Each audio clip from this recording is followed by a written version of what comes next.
Salut les aventuriers, c'est Taverne et Donjon. On se retrouve aujourd'hui pour une nouvelle vidéo de présentation de jeu. Cette fois, on arrive à Halloween. Et donc, qui dit Halloween dit jeu, horreur, ambiance, flippante, angoisse. Et Oui, quoi de toujours. mieux pour l'angoisse que... Le maître de l'horreur, tiré tout spécialement d'un livre de Stephen King, Shining. Ça y est, le tout premier jeu Shining est sorti et c'est une vraie petite pépite. Un jeu en coopération de 3 à 5 joueurs à partir de 14 ans et plus et on est sur des parties entre 45 et 60 minutes. Le jeu est vraiment magnifique et il a été hyper bien étudié, c'est vraiment conforme au livre. C'est-à-dire que nous incarnons tous des gardiens et il y a deux façons de jouer à ce jeu. Soit vous le jouez en full coopération et notre simple but est de survivre et de passer 4 mois dans l'hôtel en réussissant à résister au Shining, ou alors on peut faire la version avec les rôles où dès le début du jeu, un des gardiens est directement corrompu par l'hôtel. Voilà, il y a un petit côté loup-garou. On trouve qu'il y a un des joueurs qui va être le méchant, entre parenthèses. C'est ça, son but va être de gagner seul. Le corrompu a été directement capté par l'Overlook et voilà, est Alors, devenu méchant. Mais, pour ceux qui connaissent pas quand même Shining, faut le dire, donc mais c'est... qui ne connaît pas Ah, Shining? mais il y en a Qui toujours, hein. ne connaît pas? Pour les jeunes qui veulent découvrir un jeu d'horreur, enfin d'horreur, plus d'angoisse qu'autre chose. En gros, on doit survivre dans un hôtel où l'hôtel en fait essaie de nous corrompre et de nous rendre complètement fous au point où on est rendu limite, on va s'entretuer en fait, hein, sans le vouloir, hein. C'est ça. Vraiment, l'histoire de Shining, si vous êtes un gardien qui est venu garder l'hôtel pendant le mois d'hiver parce que cet hôtel-là ne vit que l'été. Et tous les résidents qui ont vécu dans cet hôtel et qui sont aujourd'hui morts continuent à hanter l'hôtel et vont prendre possession du gardien et le pousser à tuer sa famille. Donc vraiment dans le livre et dans le film, on ressent cette angoisse et cette montée en puissance du Shining qui prend Moi, possession du gardien. ce que j'ai beaucoup aimé avec le jeu, parce on a déjà fait plusieurs parties, c'est qu'on peut se retrouver à tuer. En fait, on tue les gens qui sont le plus proches de nous. Donc en fait, On choisit pas. il y a des salles intéressantes pour certaines choses, vous allez voir. On essaie d'y aller, mais quand on sent que quelqu'un est sur le point de devenir fou, on essaie de fuir. On essaie d'aller à De l'opposé. l'isoler. Ouais. Mais non, mais c'est plutôt pas mal. Franchement, Bon, ne tergiversons pas plus longtemps. Arrêtons de dire du bien de ce jeu et expliquons un petit peu comment ça se joue. Donc, chaque gardien aura un pion alors il faut de le dire couleur d'abord, ça différente. se joue quand même, on est que deux, mais ça se joue au minimum à 3. Oui, bah Là, oui. c'est vraiment pour présenter le jeu. Ouais, on va pas Euh, faire de partie, hein, c'est de vraiment 3 à juste 5 pour vous joueurs, montrer. voilà, c'est ça. Donc au début de la partie, chaque joueur donc, va se trouver dans le bureau. On vient d'être recruté pour garder l'hôtel. Et on va se voir attribuer 2 cartes Shining distribuées au hasard. Donc, hop, on va en donner 2 à chaque 1 et joueur. 4 et 1 et 5. Donc, qu'est-ce que représentent les cartes Shining? Vous allez voir. Sur chaque carte, vous allez avoir 2 chiffres différents qui peuvent être plus ou moins rapprochés, voire carrément, ça peut être le grand écart. En fait, ces cartes vont vous donner un indice sur la valeur Shining représentée à l'arrière de votre carte. En gros, la valeur de corruption que vous allez avoir à la fin du tour. C'est-à-dire que tout au long du tour, ça se joue en 2 ou 3 tours par manche. Ok? Tout au long du tour, votre but va être de récupérer le maximum de volonté pour pouvoir faire face au Shining qu'on vous a attribué. D'accord? Il faut qu'à la fin de la manche, vous ayez une valeur équivalente ou supérieure aux 2 cartes Shining qui seront révélées. C'est ça. Mais c'est pas tout. Donc c'est pour ça qu'on anticipe souvent. Moi par exemple, tu m'as pris des extrémités, j'ai de 1 à 5 et de 1 à 4. Donc c'est pas facile de se dire... Donc minimum, il peut avoir 2 et maximum, il peut avoir 9. Donc pour essayer pour de être tranquille, il faudrait que capter le j'ai maximum 9 de points volonté, c'est compliqué. de 9 points. 9 points de Moi, fou. par exemple, ça va de 2 à 5 ou de 1 à 3. Donc minimum, j'ai 3, maximum, j'ai 8. C'est quand même mieux que lui.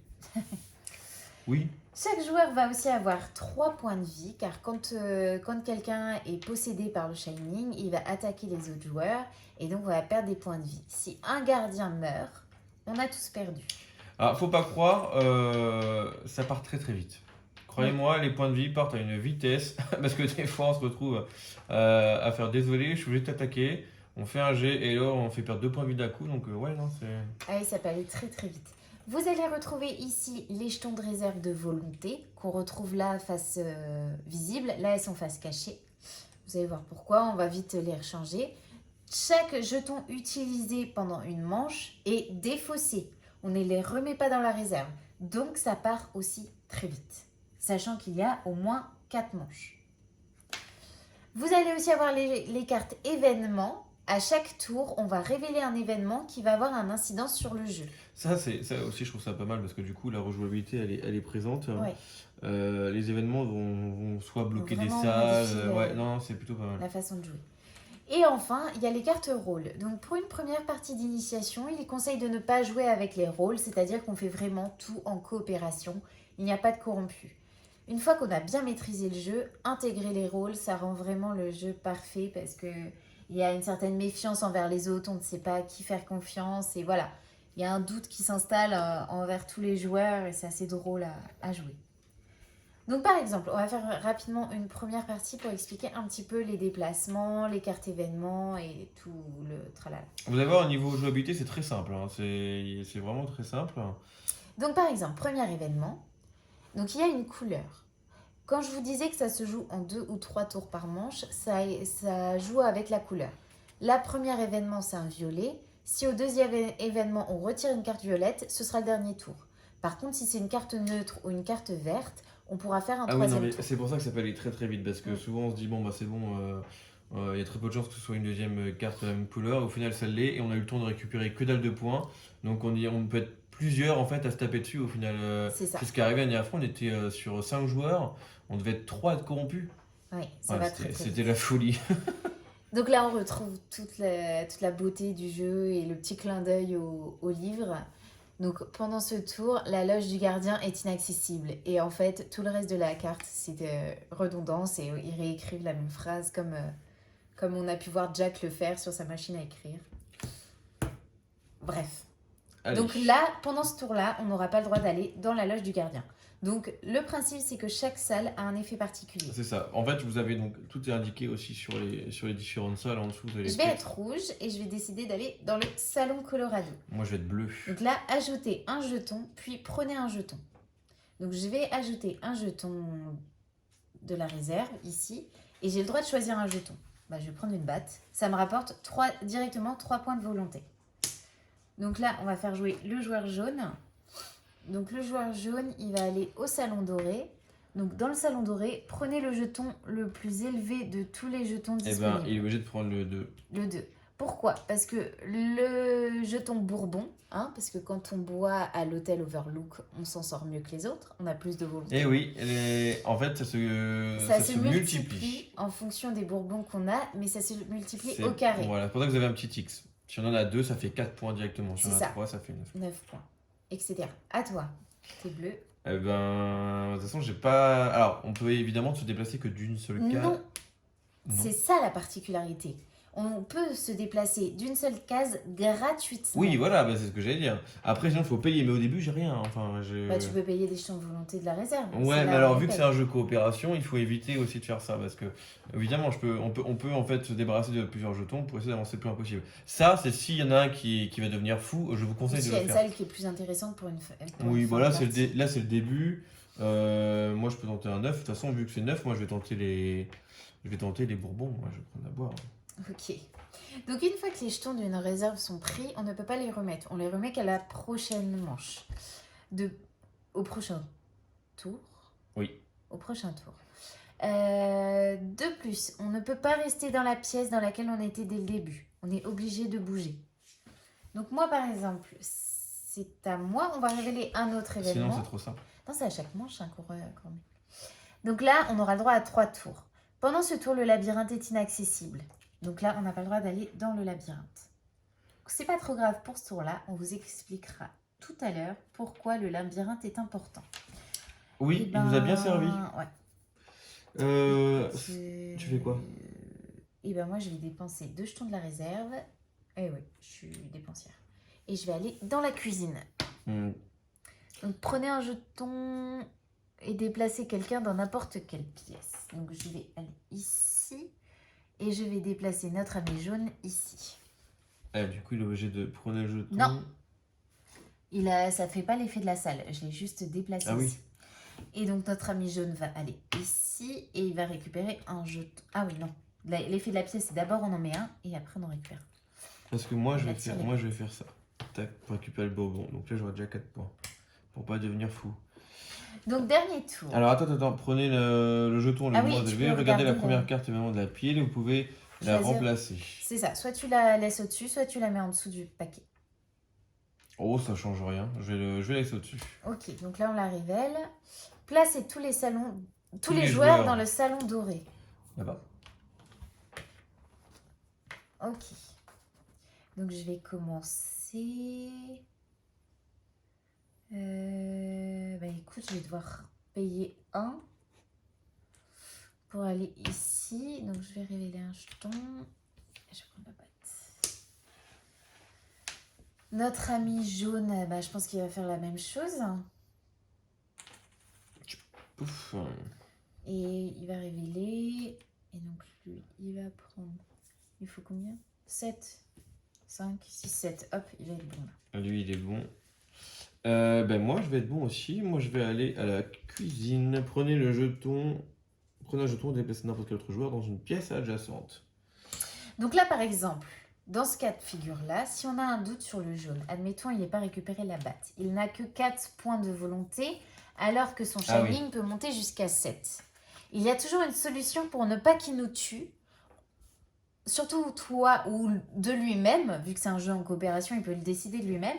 Mais là, tu peux l'aider. On peut déplacer le joueur dans le labyrinthe. Ce qui fait que quand un joueur est dans le labyrinthe et qu'il est possédé par le Shining, il ne peut pas attaquer les gens qui sont dans l'hôtel. Et inversement, si quelqu'un dans l'hôtel est possédé par le Shining et que les autres joueurs sont dans le labyrinthe, il ne peut pas les attaquer. Il n'y a pas de passage pendant la phase corrompue. Donc là, admettons, on le met là-bas et du coup, il ne pourra pas attaquer les autres joueurs. Donc là, on a fait 3 tours dans la première manche, donc on va révéler nos cartes. Ouais, de base, il était à 7, donc c'est bon. Ça va, moi j'étais à 4, j'avais 8. Donc là, je résiste à l'influence de l'hôtel et toi aussi? Oui, moi aussi. Donc là, il n'y a pas d'attaque, il n'y a pas de... Admettons, on va la jouer quand même un peu plus rapidement.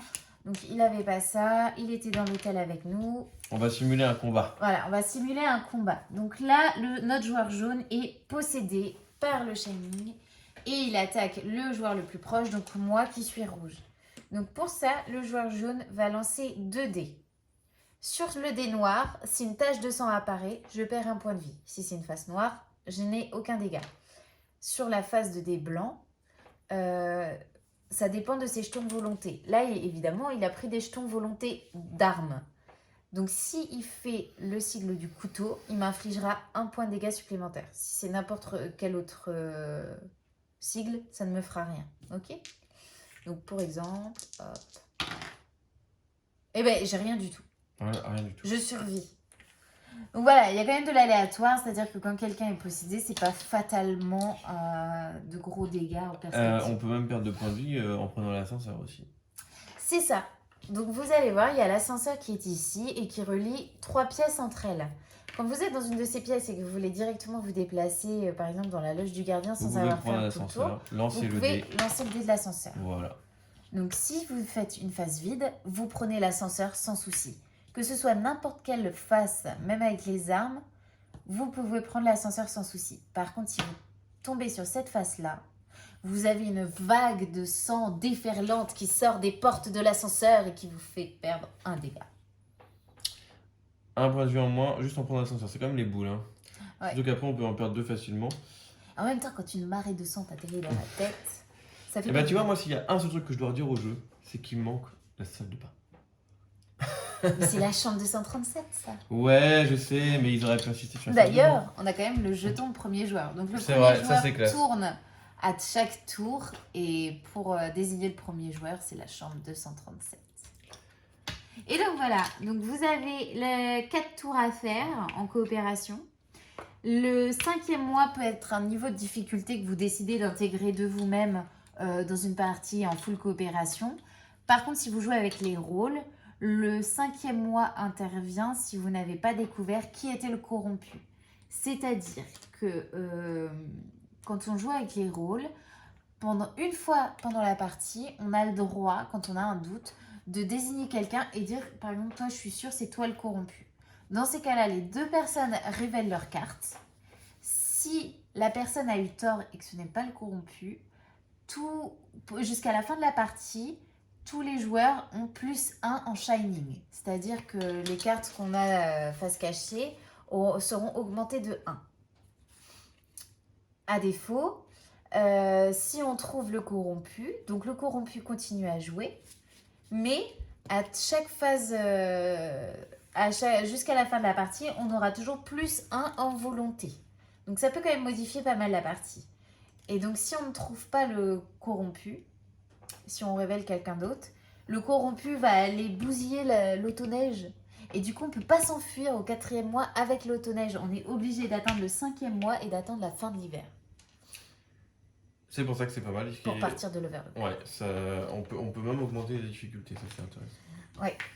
Donc c'est vraiment un jeu qui promet assez angoissant. En soi, il est relativement simple. Il n'y a rien de compliqué au niveau des règles. C'est un jeu d'ambiance. Hein. C'est ça. Il n'y a pas vraiment de stratégie à mettre en place. Enfin, à part on essaie d'avoir plus de points possible, etc. ou d'être éloigné des joueurs. Mais vraiment, ouais, plus un jeu d'ambiance. Je trouve qu'il est parfait pour cet hiver. Franchement, ça va être top. Puis vraiment full coopération parce que c'est-à-dire si vous allez dans la loge du gardien, on n'a pas été jusque dans cette pièce-là, mais par exemple vous prenez 2 jetons de la réserve, vous en gardez un pour vous ou un que vous pouvez donner à n'importe quel autre joueur. Donc voilà, si vous êtes safe au niveau de vos points et que vous voyez un joueur un peu juste, vous pouvez lui donner grâce à cette salle un jeton pour l'aider à survivre. Donc c'est vraiment un jeu bien pensé, bien étudié et vraiment magnifique. Quand même que je vous montre l'illustration du dos qui représente l'Overlook en été et en hiver, c'est un bon jeu. Merci à vous d'avoir regardé cette petite vidéo sur ce tout nouveau jeu. Voilà, un petit jeu sympa qui promet pour cet hiver. Franchement, je vous le conseille. Et puis vraiment pas excessif. Il est à moins de 30 €, il est excellent. Oui. Voilà. Une belle découverte. Merci Allez, à tous d'avoir regardé. On se retrouve très vite pour une prochaine vidéo. Ciao, ciao. Ciao.